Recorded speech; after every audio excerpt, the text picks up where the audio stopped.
আমাদের মাযহাবের ইমাম আবু হানিফা রহমতুল্লাহ আলাইহি, আমরা ওনার সমালোচনা করে কিছু ভাইয়েরা, উনি মদিনায় গেছে, মদিনার আমল শেষ, মদিনা থেকে দেশে চলে যাবেন।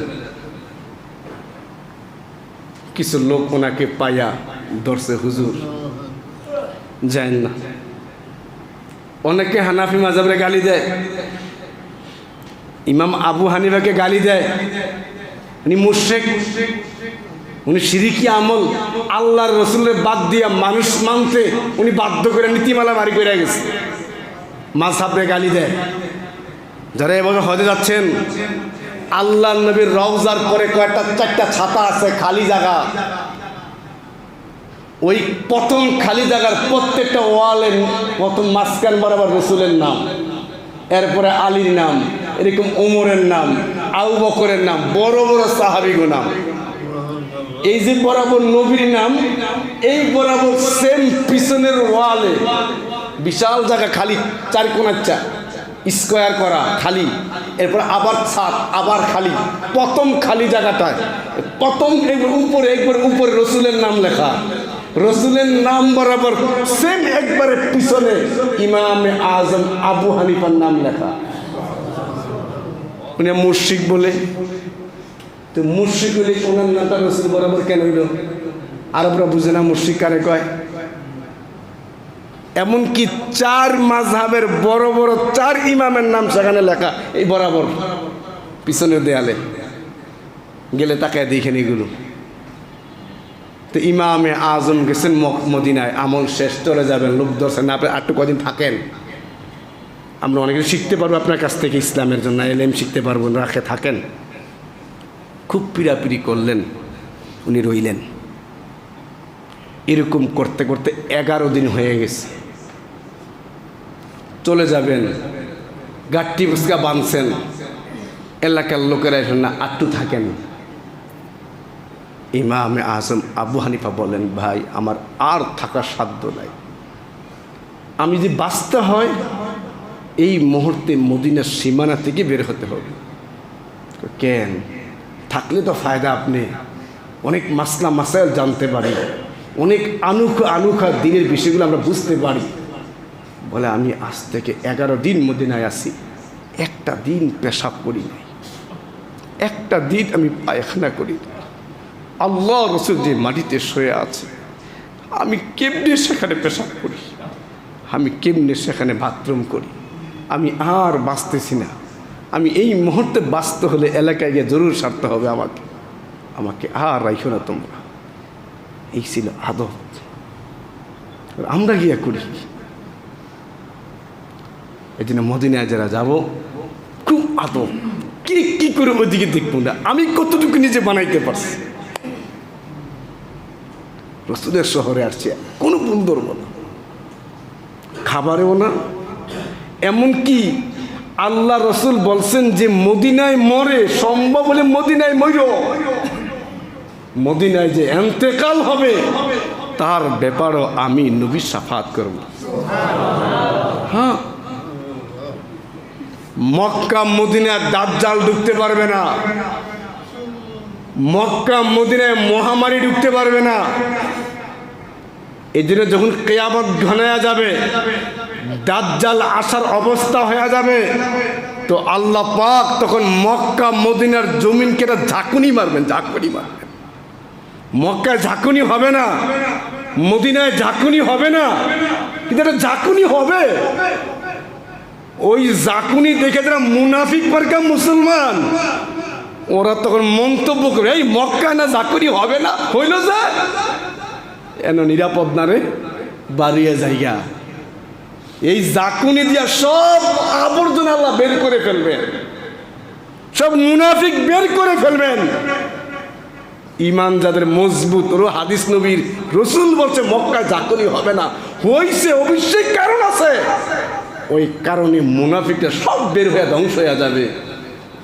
দাজ্জাল যখন মক্কায় ঢুকতে যাবে, রসুল বলে মদিনায় ঢুকতে যাবে, মদিনার 7টা তখন গেট থাকবে, 7টা গেইটে আল্লাহ 2 জন করে ফেরেশতা পাহারা দিবে।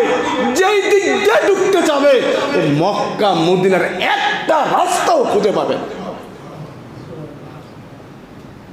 দাজ্জালে ফেতনা থেকে মক্কা মদিনা নিরাপদ থাকবে, মহামারীতে নিরাপদ থাকবে, কোনো মহামারী হবে না মক্কা মদিনা।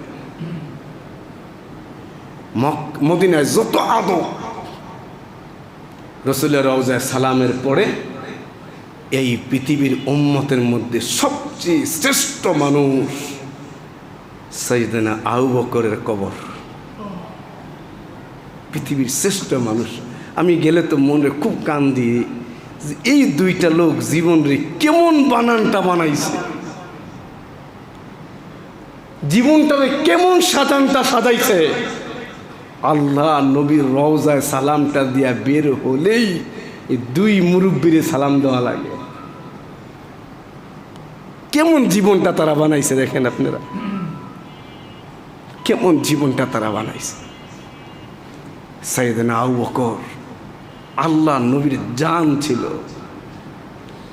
আবু বকরের ব্যাপারে তেমন কোনো ফজিলত হাদিসে খুঁজে খুব কম পাওয়া যায়, খুব কম, খুব কম। সাইয়েদনা ওমরের ফজিলত অভাব নাই। তো বলে আবু বকরের কি ফজিলত?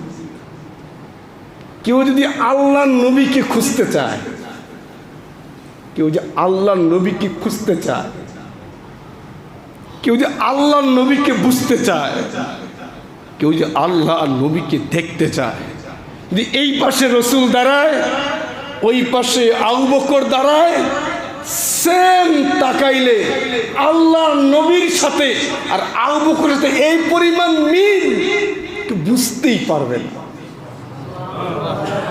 এরকম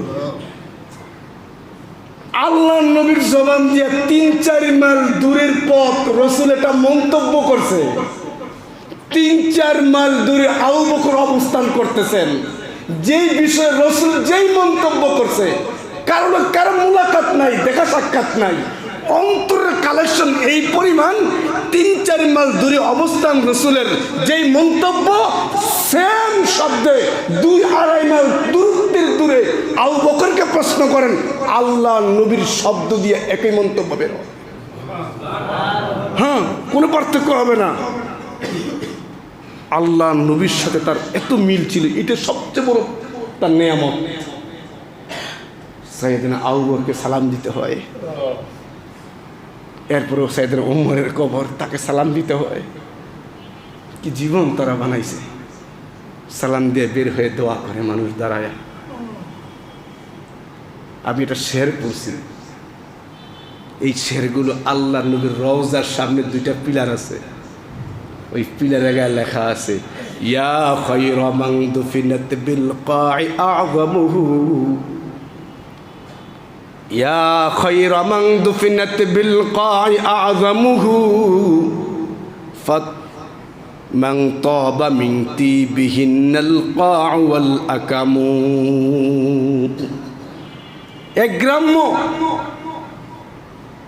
বহু দূর থেকে সফর করে আল্লাহ নবীর রওজায় আসছে। আয়েশা বলে, আল্লাহর কালামের আয়াতকে সামনে নিয়ে ওই গ্রাম্য লোকটা বলতেছে, ইয়া রাসূলুল্লাহ, আল্লাহ তো বলছে, ওগো হাবিব, আপনার কাছে কোনো গুনাহগার উম্মত যদি আয়েশা বলে, ইয়া রাসূলুল্লাহ, আমার তো গুনার বোঝার অভাব নাই, গুনার গুনাহ, আমার গুনাহজন আল্লাহ মাফ করে দেয়, আপনি নবী আল্লাহর কাছে সুপারিশ করেন। কোন আয়াত? উম্মতের গুনাহ মাপের ব্যাপারে রসুল আল্লাহর কাছে শাফাত করতে পারবেন, সুপারিশ করতে পারবেন, গুনার রসুল মাফ করতে পারবেন না। তো ওই গ্রাম্য লোকটা এসে আল্লাহর কালামের ওই আয়াতকে মাধ্যম বানায় বলতে, রসুল আমি তো গুনাহগার, আপনি একটু শাফাত করেন না, আল্লাহকে সুপারিশ করেন, আল্লাহ যেন আমার গুনাহটা মাফ করে দেয়। এই আয়াতগুলো পইরা, কথাগুলো বইলা সে আল্লাহ নবীর গুণ গাইতেছে, ইয়া খায়রা মান দুফিনাত বিল কা'i আ'যামুহু, মান তাবা মিন তিবিহিন্নাল কা'উ ওয়াল আকামু, ওয়া নাফসুল ফিদাউ লিকবরিন আনতা সাকিনুহু, ওয়াফিহিল আফাফু ওয়াফিহিল জুদ ওয়াল কারামু। ওগো নবী, আপনি যে মাটিতে শুয়ে আছেন, আপনার অবস্থান, মাটির অবস্থান বড় দামি, কিছু করেন না আমার জন্য? এই কবিতাগুলো আল্লাহ এত পছন্দ করছে, ওই কবিতাগুলো আল্লাহ নবীর রওজার পিলারে এখনো ছোট্ট করে লেখা আছে। না আলেমরা গেলে, তলাবারা গেলে এখানে পাবে, এগুলো খুঁজলে। এই দোয়া খায়ের কান্নাকাটি করে বের হচ্ছে, পাশে রসুল কবরে পাশে একজন আল্লামা ওতাইবি রহমতুল্লাহ আলাই মোরাকাবা করতেছেন, আমল করতেছেন। ওই মোরাকাবার হালাতে আল্লাহ নবী তাকে মোলাকাত দিয়া বলে, এই যে লোকটাই মাত্র কথাগুলো বইলা গেল, আমি তার জন্য আল্লাহর কাছে সুপারিশ করব, ওয়াদা করলাম। এই জন্য আল্লাহ নবীর রওজায় গিয়ে কি বলতে হয় সালামের পরে? ইয়া রাসূলুল্লাহ, আপনি আমার জন্য গুনাহ মাফের শাফাত করেন। সালাম দিয়ে বের হবেন। মদিনায় আরেকটা জায়গা আছে, রিয়াজুল জান্নাহ। ওই জায়গায় মোটা মোটা অনেকগুলো পিলার আছে, প্রত্যেকটা পিলারের বৈশিষ্ট্য আলাদা। প্রত্যেকটা রাসূল এমনও বলছেন যে রিয়াজুল জান্নায় এমন একটা জায়গা আছে যেখানে 2 রাকাত নামাজ পড়লে তার নামাজটা কবুল হয়, দোয়া করলে দোয়াটা কবুল হয়। কিন্তু রাসূল জায়গাটা চিহ্নিত করে কাউকে বলে যান নাই, আম্মাজানকে বলে গেছেন। ওই জায়গাটা চিহ্নিত আছে, ওই পিলার দিয়ে চিহ্নিত। সেখানে উস্তানে আয়েশা, উস্তানে আবু লুবাবা পিলার আছে।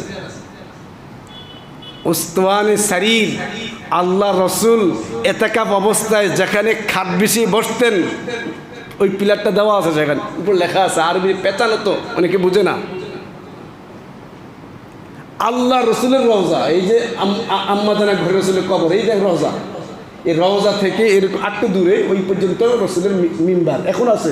রসুল যেই মিম্বারে নামাজ পড়াইতেন মেহরাবে, রসুলের সেম জামানার মেহরাব এখনো আছে। রসুল যেই মেহরাবে নামাজ পড়াতেন মেহরাবটা এখনো আছে। রসুলের মেহরাব আর রসুলের এই যে রওজা, এই মাঝখানের জায়গাটা রসুল বলছেন রাউদাতুম মিন রিয়াজিল জান্নাহ। এই জায়গাটার 2 ব্যাখ্যা।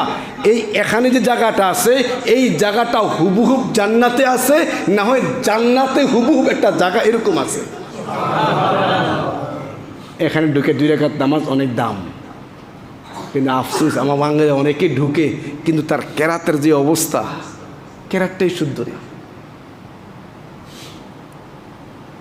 সেখানে নামাজ পড়লে নামাজ কবুল হয়, দোয়া করলে দোয়া কবুল হয়। এগুলো মদিনার জায়গা। একটু দূরে গেলেই জান্নাতুল বাকি, যেখানে আল্লাহ নবীর হাতে গড়া লক্ষ সাহাবীর মধ্যে 10,000 সাহাবীর কবর। প্রত্যেকটা সাহাবী জান্নাতি, কিন্তু চিহ্নিত নাই। 2 সালাম দিয়ে দোয়া করেন।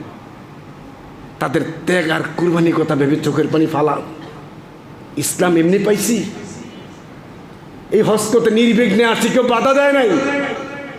এই সাহাবীর ত্যাগ আর কুরবানির কারণে পরিবেশ হয়েছে। না হয় মুসলমান হজে গেলে রাস্তা বাধা দিত, মাল চুরি হইতো, ডাকাতে ছিনতাই হইতো, কত বাধা বিপত্তি আসতো। এই সাহাবীরা ত্যাগ আর কুরবানি দিয়ে সারা বিশ্বের মধ্যে মুসলমানদেরকে এমন এক অবস্থানে দিয়ে গেছেন, উঁচু আওয়াজে মুসলমান কথা বললে কোনো বেঈমান কাফের কোন মুশরিকের সাহস নাই, মুসলমানের গলায় টিপ দিয়ে ধরবে, আওয়াজ করা যাবে না। কিন্তু আজকে আমরা এত শক্তিশালী হওয়ার পরেও আমরা ইহুদি বেঈমান খ্রিস্টানের আমরা পাও চারটে এতই দুর্বল হয়েছি। 200 কোটি মুসলমান হওয়ার পরেও বাইতুল মাকদাসকে গোটা কয়েকটা ইহুদির কাছ থেকে মুক্ত করতে পারি নাই, পাতাটার কারণে।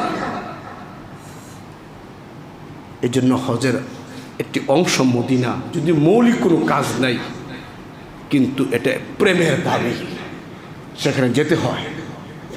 আল্লাহ আমাদের সকলে মদিনার আজমত, মদিনার সম্মান, মদিনার এহতেরাম সব কিছু অনুধাবন করে ইশক আর প্রেম নিয়ে সহি তরিকা আল্লাহ নবীর রওজায় সালাম জানিয়ে জান্নাতি কাফেলার অন্তর্ভুক্ত হওয়ার তৌফিক দান করুক। আমিন।